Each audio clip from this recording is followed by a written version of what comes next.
बिस्मिल्लाहिर्रहमानिर्रहीम। अस्सलाम वालेकुम नाज़रीन, आप यूट्यूब चैनल देख रहे हैं। मैं इमरान ख़ान हूँ। कुछ खबरें बड़ी इंपॉर्टेंट हैं और सबसे जो अहम खबर है वो DGISPR ने एक प्रेस कॉन्फ्रेंस की है और पहले से ही अनाउंस था कि वो प्रेस कॉन्फ्रेंस करेंगे। और DGISPR की प्रेस कॉन्फ्रेंस के हवाले से जो हेडलाइंस हैं वो अलग अलग किस्म की छापी सब ने। और हेडलाइंस में आपको ये भी बताता हूँ कि तब्दील भी हुई हैं। एक चैनल ने पहले एक हेडलाइन चलाई, बाद में उसको तब्दील कर दिया। थोड़ी देर बाद दूसरे चैनल ने एक हेडलाइन चलाई और बाद में उसको तब्दील कर दिया। और अभी मैं देख रहा था कि दोबारा से ये हेडलाइंस तब्दील हुई हैं। तो अलग अलग चीज़ें निकाल के चलाई जा रही हैं, कुछ चीज़ें हैं बहुत सारी। DGISPR ने एक्चुअली कहा क्या वो मैं आपको बता देता हूँ। ये पाक फ़ौज के तर्जुमान लेफ्टिनेंट जनरल अहमद शरीफ चौधरी, इन्होंने कहा कि अज़म इस्तेहकाम का जो ऑपरेशन है उसको सियासत की भेंट चढ़ाया जा रहा है और अज़म इस्तेहकाम फ़ौजी ऑपरेशन नहीं है बल्कि दहशतगर्दी के ख़िलाफ़ एक मरबूत मुहिम है। ये बात आप अपने जहन में रखनी है कि अब वो ये कह रहे हैं कि फ़ौजी ऑपरेशन नहीं है, ये एक मरबूत मुहिम है। और पाक फ़ौज के तर्जुमान का कहना था कि अज़म इस्तेहकाम से मुताल्लिक़ 22 जून को एपेक्स कमेटी का इजलास हुआ जिसमें फ़ैसला हुआ कि दहशतगर्दी के ख़िलाफ़ मुहिम को अज़म इस्तेहकाम के नाम से मुनज़्ज़म किया जाएगा और कौमी धारे के तहत इत्तफ़ाक़ राय पैदा किया जाएगा। अज़म इस्तेहकाम का मकसद दहशतगर्दों और जराइम पेशा माफिया का ताल्लुक़ ख़त्म करना है। फिर उन्होंने कहा जी कि कौमी वहादत का मामला सियासत की नज़र हो रहा है और एक कन्फ्यूजन फैल रही है। और साथ वो ये कह रहे थे कि ये कुछ शरपसंद टोला है और एक सियासी जमात के अज़ाइम है जिसकी वजह से ये सारा कुछ हो रहा है। और सियासी माफिया का भी उन्होंने लफ्ज़ इस्तेमाल किया। फिर उन्होंने एक वर्ड यूज़ किया, ये पहले ये लफ्ज़ होता था साइबर टेररिज्म और अब ये पाकिस्तान में लफ्ज़ इस्तेमाल किया जाता है डिजिटल टेररिज्म। और इसका जो जोड़ा जाता है मामला वो एक सियासी जमात के साथ है, पाकिस्तान तहरीक इंसाफ के साथ ही है और उसके सोशल मीडिया के साथ है।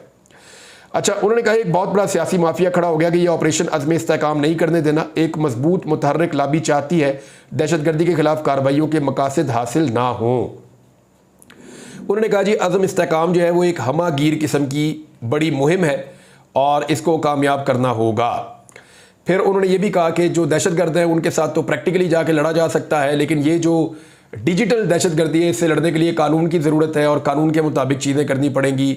और उन्होंने इस चीज़ के ऊपर जोर दिया। वज़ीर-ए-आज़म शहबाज शरीफ ने मज़ीद मुतहर्रिक इंसदाद दहशतगर्दी मुहिम की मंजूरी दी है, लिहाजा अज़म इस्तेहकाम हमागीर मुहिम है जिसमें इत्तफ़ाक़ राय होगा। फिर उन्होंने कहा कि अब हम तवातर के साथ प्रेस कॉन्फ्रेंसेस किया करेंगे ताकि फ़ौज के ख़िलाफ़ जो प्रोपेगेंडा है उसका जवाब दिया जा सके।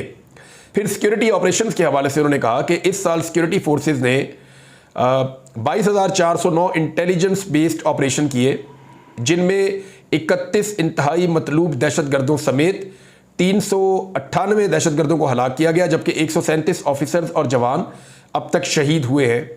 और रोज़ाना की बुनियाद के ऊपर लगभग 112 ऑपरेशंस उनका ये कहना है कि वो किए जा रहे हैं।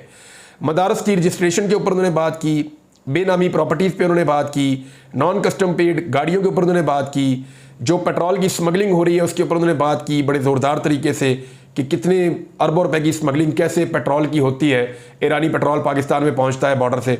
फिर उन्होंने और चीज़ें इस तरह की बताई, स्मगलर्स के बारे में उन्होंने बात की, कुछ चीज़ों के बारे में वो कहते हैं पता ही नहीं है। बन्नू वाक़े पे उन्होंने बात की कि कैंट पर दहशतगर्दों के हमले और फायरिंग से पाक फ़ौज के 8 जवान और कुछ मासूम शहरी शहीद हुए थे। अमन मार्च में मुसल्लह लोग शामिल हुए जिन्होंने जाए वकूआ पर फायरिंग की, दीवार को गिरा दिया और राशन डिपो को लूटा। फ़ौज ने SOPs के मुताबिक बिल्कुल दुरुस्त रद्द-ए-अमल दिया। फिर 9 मई के मनसूबा साजों और सहूलतकारों को ढील देने के हवाले से उन्होंने कहा कि 9 मई के बाद इंतशारी टोले ने प्रोपेगेंडा किया था कि फ़ौज ने जत्थों को गोली क्यों नहीं मारी। इसका मतलब है फ़ौज ने यह वाक़या खुद कराया। फ़ौज SOPs के मुताबिक तनसीबात पर हमले हों तो पहले वार्निंग दी जाती है। फिर उन्होंने कहा कि हमारा अदालती और कानूनी निज़ाम, ये ज़रा जुमला गौरतलब है, उन्होंने कहा कि हमारा अदालती और कानूनी निज़ाम 9 मई के मनसूबा साजों और सहूलतकारों को ढील देगा और कैफरे किरदार तक नहीं पहुंचाएगा तो मुल्क में मजीद इंतशार फैलेगा। ये स्टेटमेंट इस वक्त बहुत इंपॉर्टेंट है क्योंकि इमरान खान साहब के जो अपने केसेस हैं वो अब 9 मई के हवाले से रह गए हैं और 9 मई वाले इमरान खान साहब के केसेस अब जो दहशतगर्दी की अदालतें हैं उनके अंदर सुने जा रहे हैं। और इमरान खान साहब ने आज इसके बारे में बात भी की है। उन्होंने क्या कहा वो मैं आपको बाद में बताता हूँ। उन्होंने कहा अमन व अमान का क़याम सूबाई हुकूमत की जिम्मेदारी है, फ़ौज की जिम्मेदारी नहीं है। डिजिटल दहशतगर्दी, फिर उन्होंने TLP के धरने के ऊपर बात की और फ़ौज का किरदार मुस्तरद करते हुए उन्होंने कहा कि धरने का मौजू फ़लस्तीन था। कल को जमात इस्लामी भी इस्लामाबाद में धरना देगी तो लोग दावा करेंगे कि इसके पीछे फ़ौज का हाथ है। हुकूमत और इदारे फ़लस्तीन के मौजू की हसासियत को मद्देनज़र रखते हुए धरने के मामले को हल करने की कोशिश कर रहे थे कि प्रोपेगेंडा शुरू हो गया कि इसमें फ़ौज का हाथ है। अच्छा, इसमें जो है ना वो जमात इस्लामी के साथ, बाकी सारी जमातों के साथ और तहरीक लब्बैक के साथ जो अलग अलग किस्म का रवैया था, वो रवैया वजह बना ये सवाल उठने का। और ये सवाल मैंने भी उठाया, बहुत सारे और लोगों ने उठाया कि तहरीक लब्बैक को वही पुलिस कहती है रिलैक्स, हम आपके साथ हैं। जमात इस्लामी को वही पुलिस मारती है, बाकी सबको मारती है, झंडे भी छीन लेती है। तो ये थोड़ा एक फ़र्क था रवैयों का, जिससे ऐसा लगा कि शायद फ़ौज पे तो किसी ने इल्ज़ाम नहीं लगाया, लेकिन ये कहा गया कि रियासत कम से कम इनके साथ सलूक अलग तरह का कर रही है और बाकियों के साथ सलूक जो है वो अलग तरह का कर रही है। ये एक चीज़ थी जिसके ऊपर लोग बात कर रहे थे। अब इसके रद्द-ए-अमल के तौर के ऊपर पाकिस्तान तहरीक इंसाफ ने क्या स्टेटमेंट दिए हैं वो मैं आपको बता देता हूँ। उमर अयूब साहब ने, उनके साथ बैरिस्टर गौहर बैठे हुए थे, उनके साथ असद कैसर साहब थे, शुएब शाहीन साहब थे, तो पार्टी की काफ़ी क़यादत जो है वो उसके अंदर मौजूद थी। उन्होंने कहा कि DGISPR की प्रेस कॉन्फ्रेंस सियासी हुकूमत की नाकामी है, ये उमर अयूब साहब ने कहा। और DGISPR की प्रेस ब्रीफिंग सियासी हुकूमत की नाकामी है। उन्होंने बतौर वज़ीर ख़जाना मीडिया से गुफ्तगू की और बैरिस्टर गौहर के हमरा वो मीडिया से बातचीत कर रहे थे। पुलिस की आज की रेट हमारे मेंबरान असम्बली के बयान हल्फी हथियाने का बहाना था। हुआ ये कि सुबह के वक्त पाकिस्तान तहरीक इंसाफ का जो सेक्रेटेरिएट है उसके ऊपर अचानक से इस्लामाबाद पुलिस ने धावा बोला। बहुत बड़ी तादाद में वो आ गए, चारों तरफ से उन्होंने घेर लिया, वीडियो बनाने से उन्होंने मीडिया को मना कर दिया, कवरेज भी बिल्कुल रोक दी और पाकिस्तान तहरीक इंसाफ के जितने लोग वहाँ मौजूद थे, ख़वातीन या हजरात, उनको हिरासत में ले लिया गया। फिर रऊफ़ हसन साहब को, जो सेक्रेटरी इत्तलात हैं पाकिस्तान तहरीक इंसाफ के तर्जुमान हैं, उनको गिरफ्तार कर लिया गया। और उसके बाद जितने भी इक्विपमेंट था वहाँ पे, जितनी टेक्निकल चीज़ें थी, कंप्यूटर्स थे, लैपटॉप्स थे, वो सारे के सारे पुलिस ने अपने कब्जे में लिए और वो गाड़ियों में रख के ले गए। इसके अलावा बहुत सारे कागजात भी पुलिस ने वहाँ से उठा लिए। अब उसमें ये पाकिस्तान तहरीक इंसाफ ने कहा कि हमारे जो अदालती फैसले के बाद जो बयान हल्फी हमने जमा किए थे अपने अरकान असम्बली से, वो बयान हल्फी भी वहाँ पड़े हुए थे दफ्तर में, वो भी पुलिस उठाकर ले गई है। और वो ये कह रहे हैं कि ये इसका बहाना था, बयान हल्फी हथियाने का बहाना था। हमारी एजेंसी से बर्दाश्त नहीं हो रहा कि PTI को ये नशिस्तें क्यों दी जा रही हैं। उन्होंने कहा कि बानी तहरीक इंसाफ कहते हैं कानून की पासदारी से मुल्क तरक्की करता है। PTI हुकूमत ख़त्म हुई, इस वक्त मईशत की ग्रोथ 6% थी और PDM हुकूमत में मईशत की ग्रोथ मनफी में चली गई थी। उमर अयूब ने कहा कि हमारे मेंबरान असम्बली पर इंसदाद दहशतगर्दी की अदालत में केसेस चल रहे हैं। पाकिस्तान की अवाम ने तहरीक इंसाफ को कामयाब करवाया। उन्होंने कहा कि मोहसिन नकवी के दौर में पंजाब में गंदम इंपोर्ट की गई, गंदम का सीज़न आने पर हमारे किसानों से गंदम खरीदी नहीं गई और इसी इशू के ऊपर जो है वो अनवारुल्लाह काकड़ की और हनीफ अब्बासी की लड़ाई भी हुई। जबकि अब भी सिगरेट, डीजल और दीगर अशिया की स्मगलिंग हो रही है। उमर अयूब साहब ने एक बड़ा आम सवाल उठाया। उन्होंने कहा कि बलूचिस्तान, सिंध और खैबर पख्तूनख्वा के बॉर्डर पर स्मगलिंग कौन करवा रहा है? क्या बॉर्डर पर पटवारी हैं जो स्मगलिंग करवा रहे हैं? इसके लिए तो हमारे पास वसाइल ही नहीं है। फिर उन्होंने ये कहा कि DGISPR को बताना चाहता हूं कि आर्टिकल 7 के तहत रियासत का एहतराम करें। तमाम इदारे बशमूल फौज आर्टिकल 7 के तहत रियासत के मातहत होते हैं। DGISPR की प्रेस कॉन्फ्रेंस सियासी हुकूमत की नाकामी है। उमर अयूब ने कहा कि DGISPR ने इराक, लीबिया और शाम की मिसालें दी कि वहाँ हालात ख़राब हैं। DGISPR ने बतौर फ़ौज के तर्जुमान के बल्कि फाइनेंस मिनिस्टर के तौर पर प्रेस कॉन्फ्रेंस की। वो प्रेस कॉन्फ्रेंस से पहले वज़ीर आज़म हाउस से बेनामी अकाउंट्स के बारे में पूछ लेते, जिसके लिए अयान अली मनी लॉन्ड्रिंग करती थी और इसमें नाम आसिफ अली जरदारी का आता था। उन्होंने कहा कि जनरल बाजवा के समधी साबर मिट्टू की अरबों की प्रॉपर्टी कहाँ से आ गई? मनशियात की स्मगलिंग पाकिस्तान में रूज पर है। ये कौन लोग कर रहे हैं? इन्हें सामने लाया जाए। उमर अयूब का कहना था कि मुराद सईद छुपा हुआ है क्योंकि उसने दहशतगर्दी करने वालों की निशानदेही की थी। उन्होंने फिर यह भी कहा कि मुराद सईद से माफ़ी मांगनी चाहिए, वो इसलिए कि उसने पहले बताया था कि साउथ की तरफ से दहशतगर्द पहले आएंगे और वही हो रहा है। और DG कहते हैं कि हुकूमत ने इंपोर्ट्स रोकी तो स्मगलिंग में इजाफा हुआ। स्मगलिंग के तहत महंगी गाड़ियाँ और दीगर चीज़ें लाई गई। उन्होंने कहा कि नेक्टा 2008 में बना था जिस पर मुख्तलिफ रिपोर्ट्स आती रही, जबकि PTI हुकूमत के दौर में दहशतगर्दी कम हुई थी। हाइब्रिड निज़ाम इस मुल्क में मजीद नहीं चल सकती। वज़ीर आला अली अमीन कहते हैं जो रियासत का लिबादा ओढ़ कर छुपते हैं इनको खुलकर सामने आना चाहिए। अच्छा, अली अमीन गंडापुर के बारे में मैं आपको एक बात बताता हूँ। आजकल उनके बारे में प्रोपेगेंडा भी चल रहा है, लेकिन एक दो चीज़ें जो हैं वो मेरे पास इंफॉर्मेशन थी लेकिन मैं राइट टाइम का वेट कर रहा था, क्योंकि आज DGISPR ने भी ऑपरेशन की बात की। आज ऑपरेशन की बात जो है वो जमात इस्लामी ने कहा, जमात इस्लामी ने खैर मकदम किया। उन्होंने कहा कि DGISPR के इस बयान का हम खैर मकदम करते हैं कि ये फौजी ऑपरेशन नहीं है। फवाद चौधरी साहब ने एक नुक्ता उठाया और वो नुक्ता बिल्कुल ठीक है कि अगर इस ऑपरेशन के ऊपर सबसे ज़्यादा कन्फ्यूजन किसी ने फैलाई है तो वो PMLN की हुकूमत है। शहबाज शरीफ ऑपरेशन के बारे में कुछ और कहते हैं, अता तारड़ ऑपरेशन के बारे में कुछ और कहते हैं, टॉक शो में आने वाले लोग ऑपरेशन के बारे में कुछ और कहते हैं, वजीर दिफा ख्वाजा आसिफ इस ऑपरेशन के बारे में कुछ और कहते हैं। तो जितने मुंह है उतनी बातें इस ऑपरेशन के बारे में।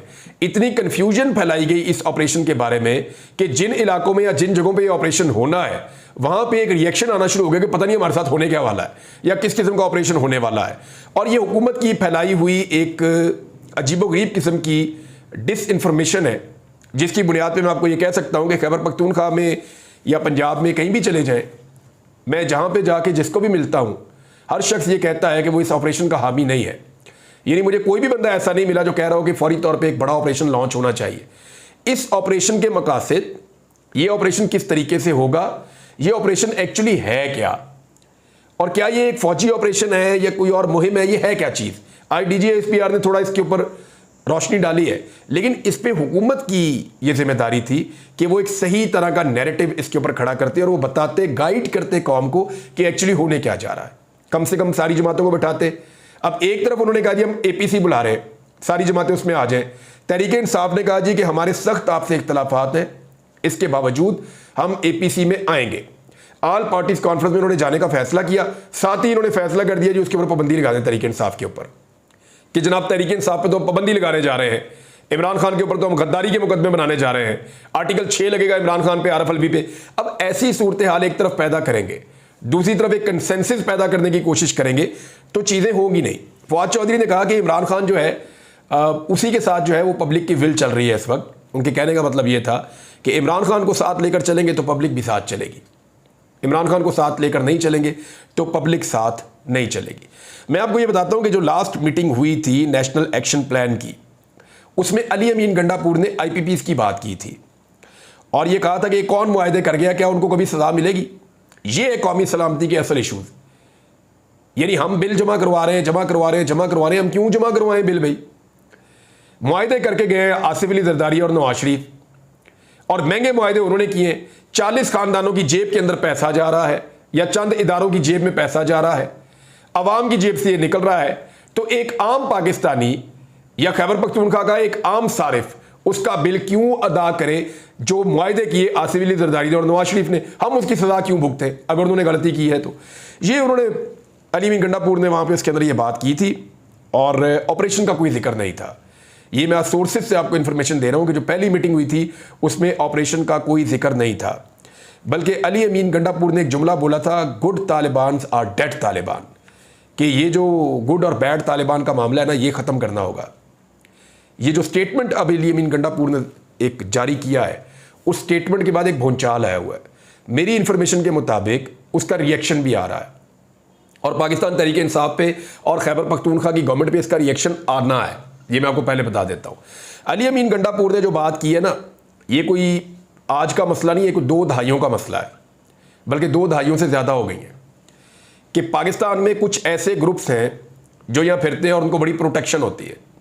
यानी उन्हें कोई नहीं रोकता, ना उनकी गाड़ी कोई रोकता है, चेक करता है, ना कोई ये देखता है कि इनकी गाड़ी का नंबर असली है या नकली है, कोई ये नहीं देखता कि इनके पास जो हथियार हैं उनके लाइसेंस हैं या नहीं है, कोई ये नहीं देखता कि ये इस हुलिये में घूम रहे हैं, क्या घूमना चाहिए या नहीं घूमना चाहिए, कोई ये नहीं पूछता कि इनके पास इतना पैसा कहाँ से आ रहा है, कोई ये नहीं पूछता कि ये भत्ता कैसे इकट्ठा हो रहा है।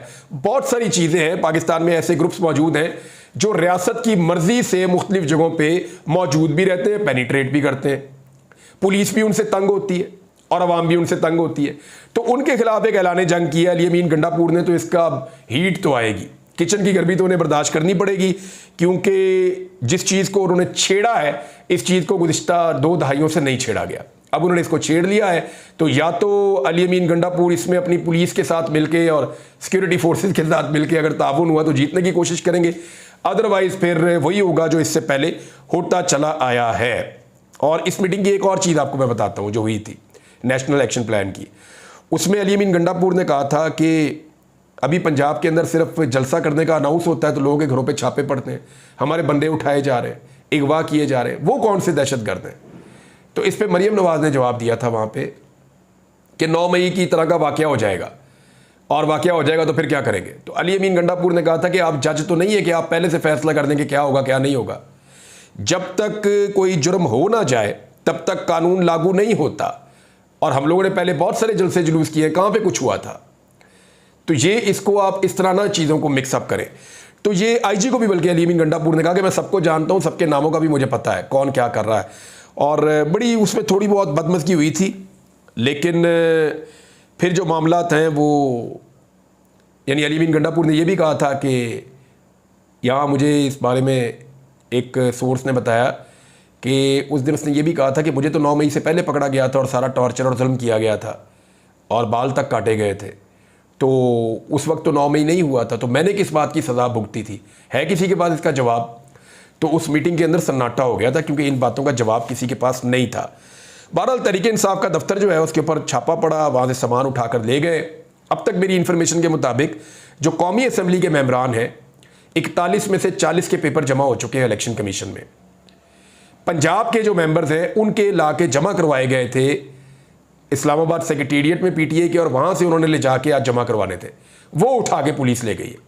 खैबर पख्तूनख्वा वालों से इन्होंने मंगवाए थे कि जी अपने आप बयान अल्फी लेकर आए ताकि आपके बयान अल्फी भी जमा करवाए जाएँ, तो खैबर पख्तूनख्वा वालों ने मना कर दिया था। उन्होंने कहा था जी कि हमें ख़तरा है कि ये कोई छीन लेगा या कोई गेम हो जाएगी, लिहाजा अपने बयान अल्फी हम अपने पास रखेंगे और हम खुद इलेक्शन कमीशन ऑफ पाकिस्तान में जाके जिम्मेदारी के साथ जमा करवाएंगे। अब ये एक नाअहली है पाकिस्तान तहरीक इंसाफ की कि इतने इंपॉर्टेंट डॉक्यूमेंट्स को अगर उन्होंने अपने सेक्रेटेरिएट पे रखा हुआ है जिसको थोड़े दिन पहले सील किया गया था, और वो जानते हैं जब मर्जी जिधर दिल करे पुलिस छापा मार देती है, और वो डॉक्यूमेंट वहाँ से उठा लिए गए हैं, तो तहरीक इंसाफ को अपनी अकल पे मातम करना चाहिए इस मामले में। तो नाज़रीन, इमरान खान का स्टेटमेंट भी है, वो भी आपको मैंने बताना था लेकिन वक्त बहुत ज़्यादा हो गया है। लेकिन सिर्फ इतना बता देता हूँ कि इमरान खान ने कहा कि लगता है कि 9 मई मुकदमात में मुझे मिलिट्री जेल में भेजा जाएगा। याद है आपको, थोड़े दिन पहले मैंने आपको ये बात बताई थी। और इमरान खान साहब ये भी कह रहे हैं कि वो अब भूख हड़ताल पर जाने वाले हैं। इन चीज़ों पर बात करेंगे अगली वीलॉग में। अब तक के लिए इतने, अपना ख्याल रखिएगा, अपने चैनल का भी। अल्लाह हाफ़िज़।